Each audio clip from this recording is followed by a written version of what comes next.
أعوذ بالله من الشيطان الرجيم بسم الله الرحمن الرحيم كافها يا عين صاد پروگرام بہت اچھا چل رہا ہے. میں یہ کہوں گا کہ اگر فضیلت الشیخ شاہد اقبال سنابلی حفظہ اللہ و تولا کو پوری تقریر میں جمیل اختر شفیق نے تم نے شعر میں کیسے ڈھالا ہے تو غالباً یہ میں نظم پیش کروں گا. اور میں یہ چاہتا ہوں آپ سے جڑنے کی تاکہ آپ کو آنے والے خطیب کے لیے ماحول بنایا جائے. ملاحظہ فرمائیے گا. غیر مسلم کی طرح رسم نبھانا چھوڑ دو. ممکن ہے کہ یہ نظم آپ کو یوٹیوب کے حوالے سے پہنچی ہو, لیکن آپ نے آن لائن دیکھا ہے, آج آف لائن سن لیجئے تو شاید آپ کے ذہن میں یہ نظم دیر تک محفوظ رہ جائے تو میرا آنے کا مقصد کامیاب ہو جائے گا. ملاحظہ فرمائیے. غیر مسلم کی طرح رسم نبھانا چھوڑ دو, غیر مسلم کی طرح رسم نبھانا چھوڑ دو. جا کے درگاہ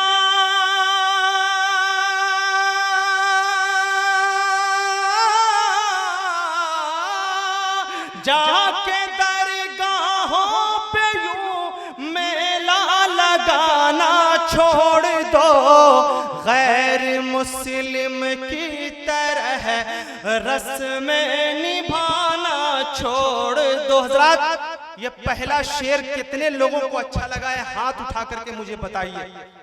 یہاں پر بہت شریف لوگ ہیں, کوئی کسی کی جیب میں ہاتھ نہیں ڈالنے جا رہا ہے, آپ بنداس ہاتھ اٹھا سکتے ہیں. ماشاءاللہ اللہ تبارک و تعالیٰ آپ کے ہاتھوں کو سلامت رکھے.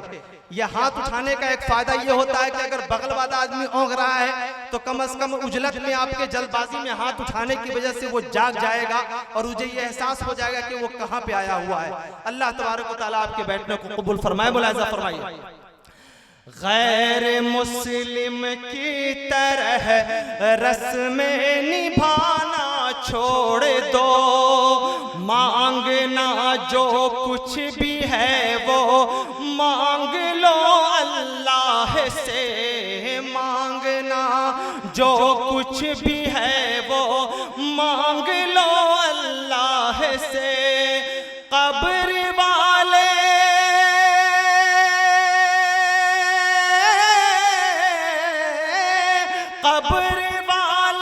اولیاء سے لو لگانا چھوڑ دو, غیر مسلم کی طرح رسم نبھانا چھوڑ دو.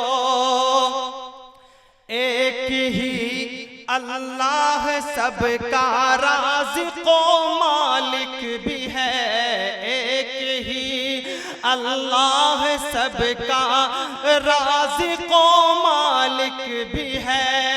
سینکڑوں قبروں کا تمہیں چکر لگانا چھوڑ دو, غیر مسلم کی طرح رسم نبھانا چھوڑ دو. اور حضرات اہل حدیثوں کا جو پیغام ہے, ہماری جو دعوت ہے وہ یہ ہے کہ صاحب ایک ہاتھ میں قرآن, دوسرے ہاتھ میں رسول اللہ کی احادیث. جب یہ نظم میری وائرل ہوئی تو بہت سارے ہمارے مہذب قسم کے, بلکہ یہ کہیے کہ غیر مہذب قسم کے شخص, ایسے ایسے الفاظ ہمارے بھائیوں نے گالیوں کی شکل میں نوازا کہ جسے اگر آپ ڈھونڈنے چل جائیں تو دنیا کی کسی ڈکشنری میں ویسے الفاظ نہیں ملیں گے. لیکن میں یہ سوچ کر کے خوش ہوا کہ یہ الگ الگ بات ہے. گالیاں دینا ابو جہل کا کام تھا اور گالیاں سن کر کے تبسم فرمانا یہ رسول اللہ کا کام تھا. یہ اپنا اپنا ظرف ہے کہ کوئی گالی دے کر کے خوش ہوتا ہے, اور یہ اپنا ظرف ہے کہ کوئی گالی سن کر کے دعائیں دے کر کے خوش ہوتا ہے. ہمیں یہ فخر حاصل ہے, ہمیں یہ انفرادیت حاصل ہے, ہمیں یہ امتیاز حاصل ہے کہ الحمدللہ جماعت اہل حدیث کا بچہ اگر بولو اپنے شکم پہ پتھر تو باندھ سکتا ہے، لیکن اگر یہ کہو کہ تم توحید سے سودا کر لو، رسول کائنات کی حدیث سے سودا کر لو، جماعت اہل حدیث کا بچہ سر کٹا دے گا، لیکن غیر اللہ کے سامنے سجدہ کرنا گوارا نہیں کرے گا۔ یہ ہماری جماعت کا پیغام ہے۔ اس حوالے سے ایک شعر پڑھتا ہوں، ملاحظہ فرمائیے گا۔ غیر مسلم کی طرح رسمیں نبھانا چھوڑ دو، ہاتھ میں ہے داہنے قرآن اور بائیں حدیث، ہاتھ میں ہے داہنے قرآن اور بائیں حدیث، خاک ہو جا خاک ہو جاؤ کہ ہم کو آزمانا چھوڑ دو، غیر مسلم کی طرح رسمیں نبھانا چھوڑ دو۔ اور حضرات، ایک قبیلہ ہے، ایک سماج کے لوگ ہیں۔ ایک جگہ میں گیا تھا، ایک صاحب کو دیکھا، میں نے سمجھا کہ امام صاحب یہی ہوں گے، ہری پگڑی لگائے ہوئے تھے۔ میں نے ان سے پوچھا کہ سورہ فاتحہ سنا دیجئے، تو پتا چلا کہ بسم اللہ بھی ڈھنگ سے نہ سنا پا رہے ہیں۔ میں نام لینا نہیں چاہتا ہوں، بس ایک شعر پیش کرتا ہوں، اگر آپ پہنچ جائیں تو آپ کی حسن ذہانت کی داد دوں گا۔ ملاحظہ فرمائیے۔ غیر مسلم کی طرح رسمیں نبھانا چھوڑ دو، کیا ہری پگڑی ہی جبہ میں چھپا اسلام ہے، کیا ہری پگڑی ہی جبہ میں چھپا اسلام ہے، اس طرح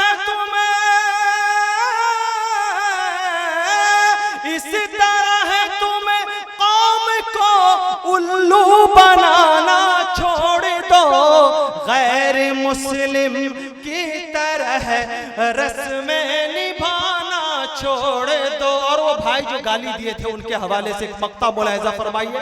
میرا کام ہو گیا، یہ نظم آپ نے اچھی طرح سن لی تو سمجھئے کہ جمیل اختر شفیق جو دل پہ پیغام لے کے آیا تھا وہ پیغام پہنچا دیا۔ بقیہ جو دوسری چیزیں ہوں گی وہ اضافی ہوں گی، اس کے بعد میں اگلے خطیب تک پہنچوں گا۔ ملاحظہ فرمائیے۔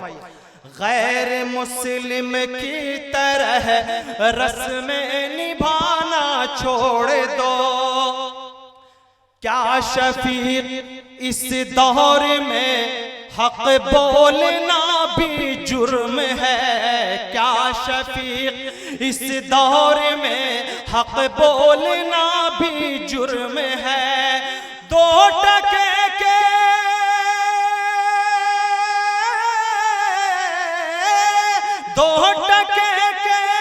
مولوی سے منہ لگانا چھوڑ دو، غیر مسلم کی طرح رسمیں نبھانا چھوڑ دو، جا کے درگاہوں پہ یوں میلہ لگانا چھوڑ